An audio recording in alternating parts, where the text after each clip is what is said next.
Stand for the pledge of We're in allegiance. mid-argument here. Okay.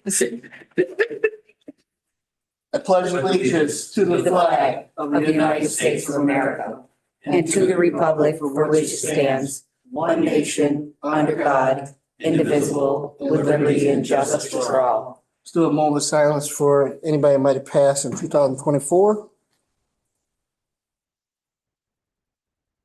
Okay, let's start. All right, let's do a roll call. Elaine Daly, Here. Heidi Nightingale, Present. Hans Petra, Mark Strong. Here. Okay, can I get a motion to move the minutes on December 5th, 2024? Boom. Second. All in favor? Aye. So moved. Okay. So I don't know if Batman or but any of the board of elections? Hello? I don't see any of them on there. Okay, so I don't think anybody's here for the board of elections. You can see our favorite side is to the camera. Yeah. Sheila has no updates. Anything to say, Sheila? No, unless anybody's got any questions. And Fred? Briefly, we had a resolution last year to be able to hire an assistant county attorney. Just an update on that. We have not had much luck or much interest. I'm interviewing a candidate probably in the next couple of weeks. Where that's going to go, I don't know. In the meantime, what I'd like to do is propose a resolution. Hopefully get it to Ways and Means next week. Resolution would authorize the county attorney's office to be able to enter into agreements or contracts or whatever we need to be able to help us with the day-to-day operation of the county attorney's office. Money is in the 2025 budget. It's in our 0.4 professional services line. So I'd just like your consideration to be able to bring that resolution to Ways and Means next week. So the proposed person would not necessarily need to be an attorney or a paralegal? Well, Operations-based person? two different concepts. One is the interview is with somebody who has, maybe a good candidate or not. I won't know until I talk to them. Attorney though. It's an attorney though. But in the meantime, we still need to do the day-to-day operations. There are legal issues that need to be researched, like the ability to be able to contract with an attorney to have him or her do that information. It takes it off of Rich's plate and my plate, frees us up to do other things. Question. Elaine? I thought, Fred, you already had someone working for you under contract. We do, and some of it is ongoing litigation, which is permitted under section 501 of the county law. This is, I'm going to call it. Contracts or for whatever you would assign them. Yes, and this is for everyday stuff. Let's assume there's a research issue. Oh, I don't know. Somebody needs their bylaws looked at. Somebody has to go through the rules and regulations. That's going to take several hours. We can contract that out and have another attorney do that who has experience there. It gets it off of our plate and we can get something else done. And just for my clarity, you have money in your 0.1 for you, the current, your Rich and another attorney, and you also had money embedded in the 0.4 to cover contract staff. Is that correct? That's correct. Yeah. That's what you want to try to spend right now is that money in your 0.4 account. Right. Get permission to be able to do that. So there are no questions. Any other questions I can answer? No, do you want to do a resolution, right? That we're going to vote on it now? Is that what you? No, if you give me permission to bring it up, it means that would be. Fine. Probably didn't have time to write it. I didn't really, but All right, it's been circulated internally. It just hasn't gone out to the resolution listserv. thank you. All I right. probably should have said I didn't have time to do it, but No, it's fine. no, Then it's, thank you. hey, Brian, you got any updates? For the clerk's office, I don't have the numbers yet for year end 2024. We're working on those for you.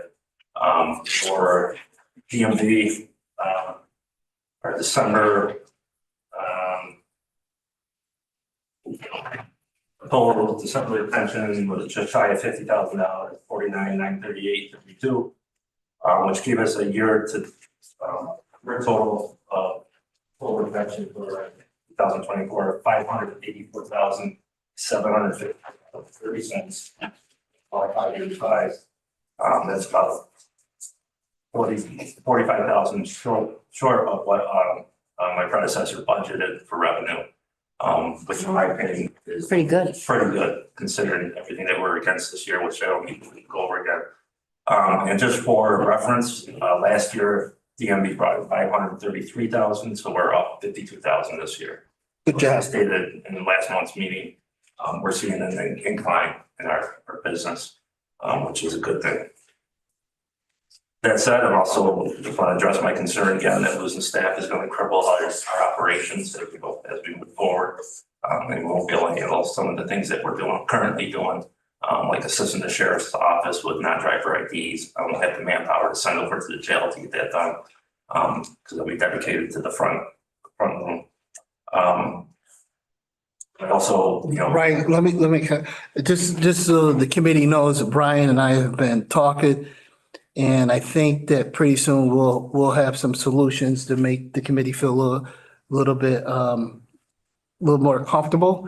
And I think that and we'll be presenting that to the rest of the legislators, but, I plan on running it through committee, right? Okay. thank you. Yep.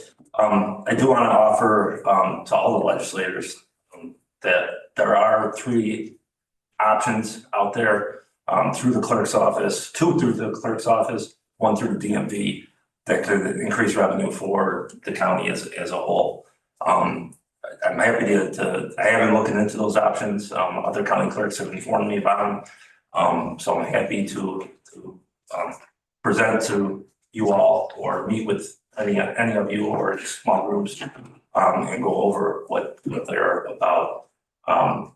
Brian, I'm gonna jump in right there. So just so everybody knows, what Brian's working on is not only will it help him retain all of his people, but it might be a surplus that can go into to the county as well.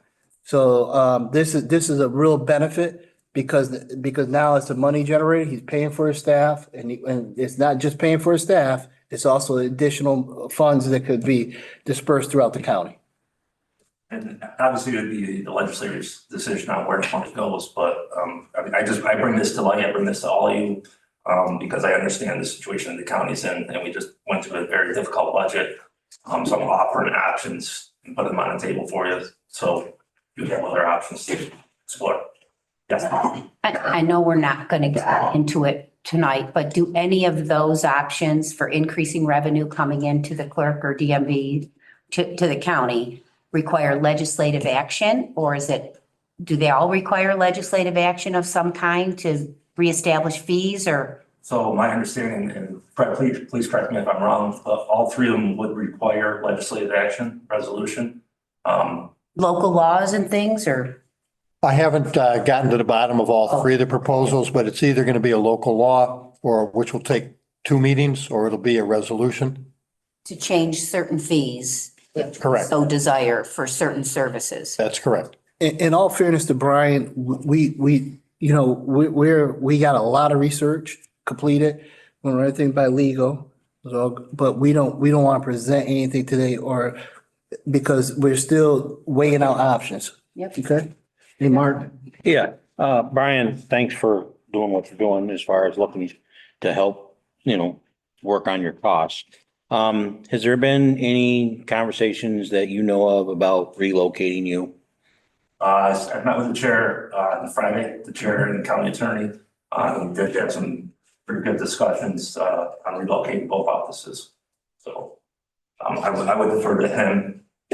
I'm just wondering if anybody had said anything to you. And as far as we know, as far as you know, you're able to stay at the sheriff's office until such time that we find you all permanent home of some sort or temporary. It's been very welcoming. I can't speak to the courts, but he's been very accommodating. Very good. Thank you for that. Thank you, Brian, Mr. Chair. You're at the sheriff's and you're at the historian? Correct. Those are the 2 locations right now. The DMV is at the sheriff's office. That's fully decked. My office office at the historian's office, and we generally have 1 or 2 people working from home just because we don't have the space. Heidi? Brian, regarding the 3 potential resolutions, would you be ready to bring forward the information that we would need to consider by next month's meeting? I know that you talked in general, we had questions back and forth. I think at the very last government ops meeting in December, one of them was about fee-based for registrations, which we've never done in this county and tends to be typical in other counties. Would you be, so I know, I'm assuming that's one of the 3 potential. Would you be prepared to get us up to date on them? Just so that resolutions can begin to roll out and we can potentially start collecting money earlier than later? So the quick answer to that is I'm prepared on 2 and 3. No, I'm digging into at this point. But I would do my best to have all 3 ready ASAP. Thank you. Just so everybody's aware, and none of these 3 are based off of property taxes. It doesn't do any increase to property taxes. It's more or less fees, if you will, for certain people that use certain aspects of my offices. That's just a generalization of the 3 right there, but I think that's important to know. If you could also give us an idea of what other counties are doing those? Yes, I've been reaching out to other counties and I do have some of that information. Okay. But when you do present the counties in our area that, how many, the counties that are doing it, so that way people can refer back to that, you know? Sure. I'm basing it off a similar population and similar. Comparables. Yeah. Yep, exactly, yep. Anything else, Brian, or, I know we stopped you a few times. No, that's okay.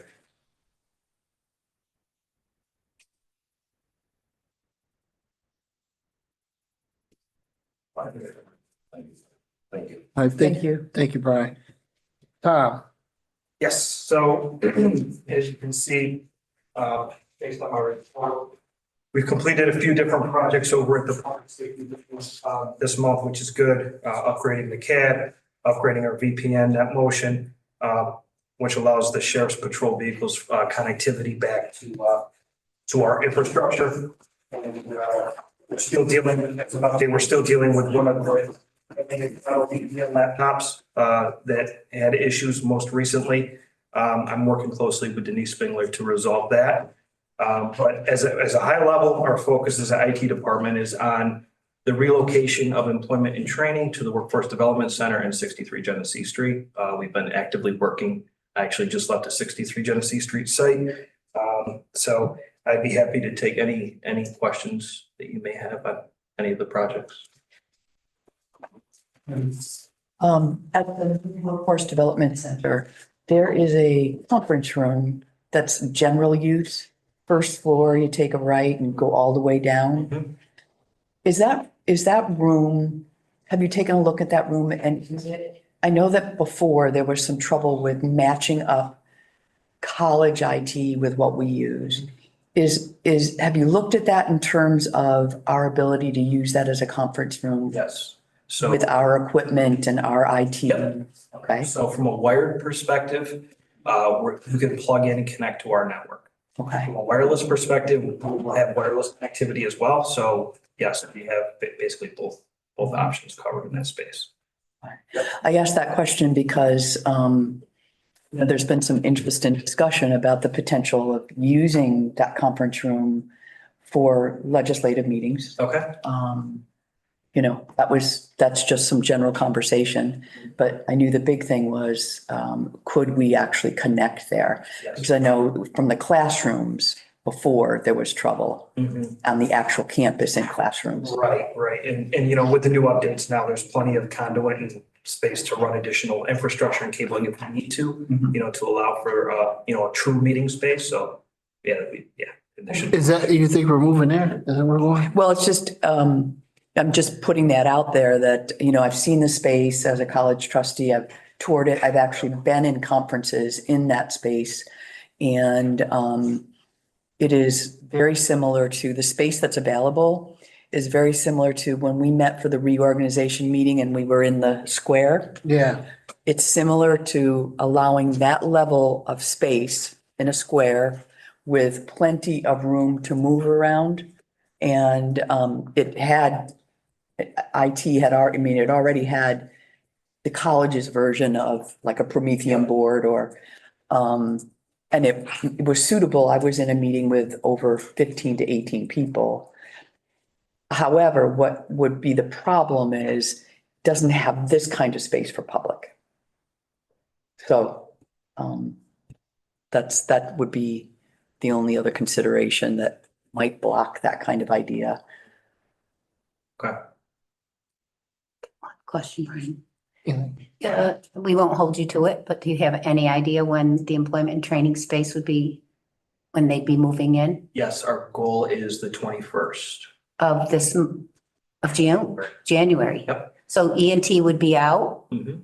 over to the new space? Yep. And then people can start, departments can start moving in? Correct. I think they were waiting, they were working with state as far as the Department of Labor. Labor? Yes, I think that's resolved, so that's good. As far as our IT infrastructure and everything, that's all been in place and ready to go. We simply have to move equipment over there, which I've already coordinated with facilities. Wow, that's great. We're ready to go.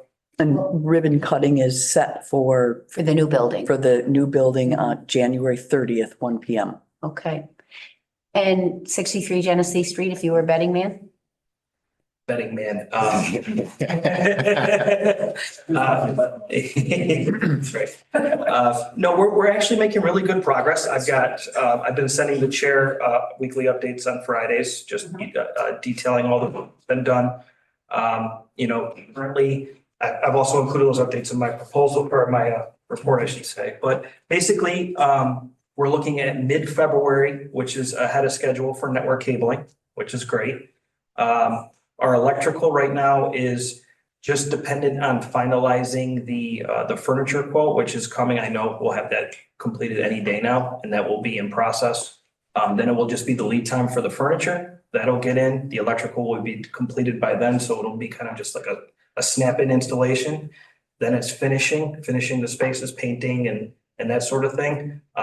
There was some minor abatement that needed to be done in the basement of the space. That's beginning Monday, and that's going for a week and a half. I've already coordinated with all the vendors and everything. We'll focus our attention to moving employment and training during that time, and then going right back into the space once that's complete. So we're there every day. We've received basically all of our equipment. We're kind of staging the area for IT right now and getting it all prepped and ready to go. So we're on track. We want to fast track this. For 60, yeah, painting and abating is all the landlord's responsibility. Yep.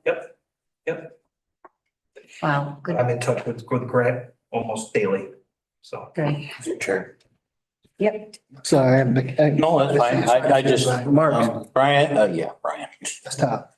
Tom, has DSS folks been down and looked at the space at 63 and have they, had the opportunity, more along the lines of Christine and the other supervisor?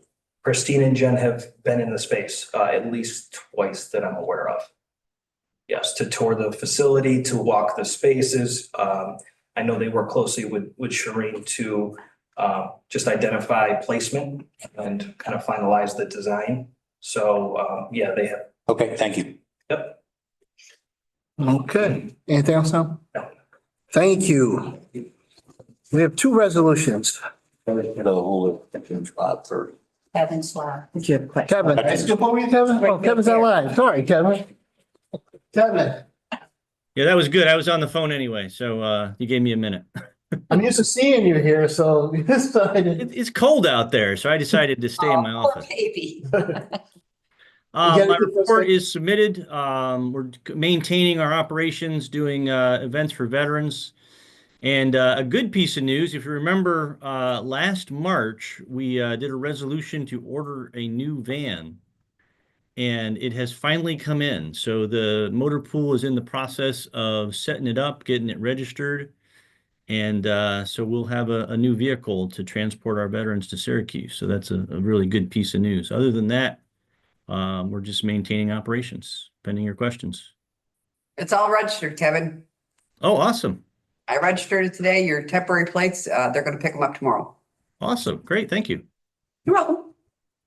Thank you, Kevin. Anything else, Kevin? Nope, that's it. Thanks. Okay. We have two resolutions. Right? Yep, I was just wondering. Intel was. GO1, authorizing the chair of the legislature and the commissioner of the county board of election to sign the Phoenix Graphic Inc. contract. Can I get a motion? I'll move that. Nightingale, second. All in favor? Would be only one is Mark and me. Hans is here. Oh, Hans. All in favor? Aye. Any opposed? GO2, authorizing the chair of the legislature and the commissioner of the Cayuga County Board of Election to sign a contract extension with Pinckney Bow for provision of mail management processing hardware and software. Can I get a motion for that one?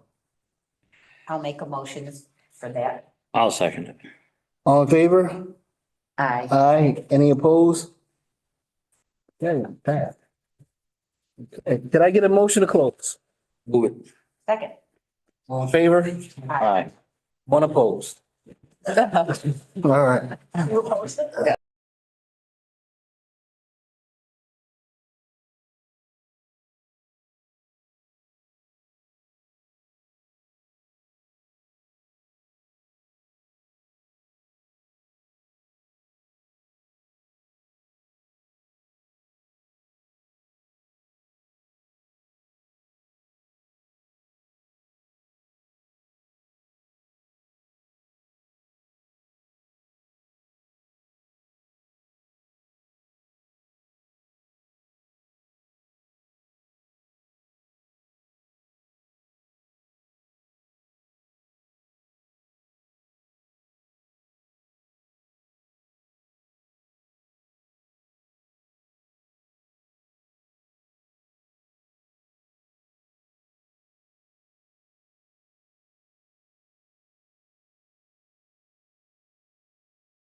You asked them, did we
keep. Okay, that's my. All set. I'd like to call this meeting to order. Ed Vitale is excused. Tom Wenzel, Here. Bob Shay, Here. Eileen McNabb Coleman is excused. Hans Petcher, Here. Mark Strong, Here. Heidi Nightingale, Present. Elaine Daly. Here. Stephanie DeVito is excused. Brian Muldrow, Here. Jonathan Anna. Present. Let's stand for the pledge of allegiance.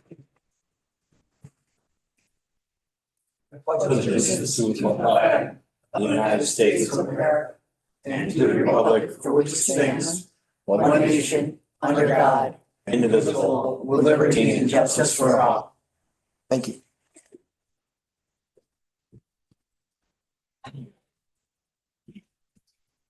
Call this special meeting to, I have a resolution, Ledge 1, adopting the Cayuga County Rules of Orders amended.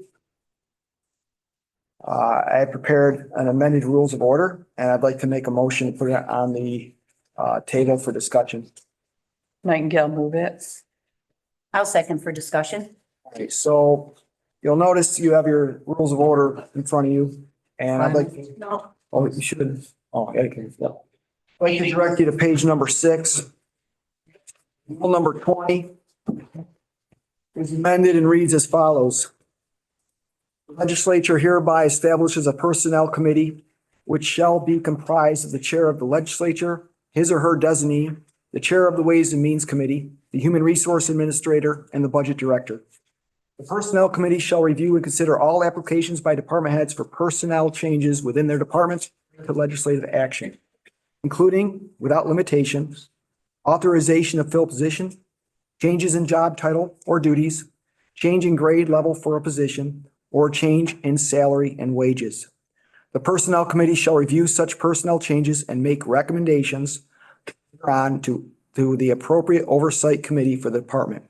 In the event the Personnel Committee denies an application and the department head disagrees with the denial, the department head may appeal to their oversight chair, and the oversight chair may bring the request to the full legislature in the form of a legislator's resolution. This actually expands the role of the Personnel Committee. The purpose of this is for us to be able to evaluate positions, whether they meet their need as far as the pay grade and where they line up as we look at our employment across the county. You'll also notice on page 6, rule number 3, rule number 1, standing committees. You'll see section number 2, planning and economic development. This resolution also separates planning and public works from, separates them. So we have a separate planning and economic development, which would have the building code inspector, cooperative extension, employment and training, energy, environmental management, planning, public parks and trails, tourism, water quality management, Cayuga County Public or CAPUZA, and grants. Next change of the amendment is on page 8. Rule number 2 has been restructured and states the following: standing committee structure. The standing committee shall consist of 5 members appointed by the chair. The chair of the legislature shall, as soon as practical, after the organizational meeting, appoint a chair for each standing committee and appoint each of its members from members of the legislature, except where the legislature shall otherwise order by a majority vote. The chair of each standing committee, once appointed, shall select the vice chair for that committee. And that refers to rule number 3, which is amended to read as following: standing committee meetings. The chair of the committee shall call the meeting to order upon appearance of a quorum, provided that the meeting shall not be called to order in the scheduled time of the meeting. Number 2, majority of those present shall be sufficient to vote upon and pass any motion or resolution for committee. And the amendment or the change is number 3. The county rules of order shall apply to all committee meetings, and that's now including Ways and Means. Those are the proposed amendments. Any other conversation? Yes. Just point of clarification, even though you have 6 committees, all committees will have 5 members. All committees will have 5 members. Okay, That and is that's correct. where the Ways comes in. Okay, We were advised that we had to stick to 5 members on Ways and Means. Anything over that would constitute a quorum, and therefore the change of the rule, as previously all committee chairs were on Ways. Any other questions? Comments? Hearing no other questions or comments, can I get all in favor of the amendment to the rules of order? Aye. Any opposed? So moved. Thank you. At this time, I'd like to call an executive session regarding the financial employment history of a particular person and matters leading to the appointment of particular persons. I'd like to invite Diane Ferris to join us in the executive session. For those that are in attendance, there'll be no other business before the board this evening. And after the executive session, we'll be adjourning for the night. So thank you. Can I get a motion to go to executive session? Move it. Second, I'll second. all in favor? Aye. That's good.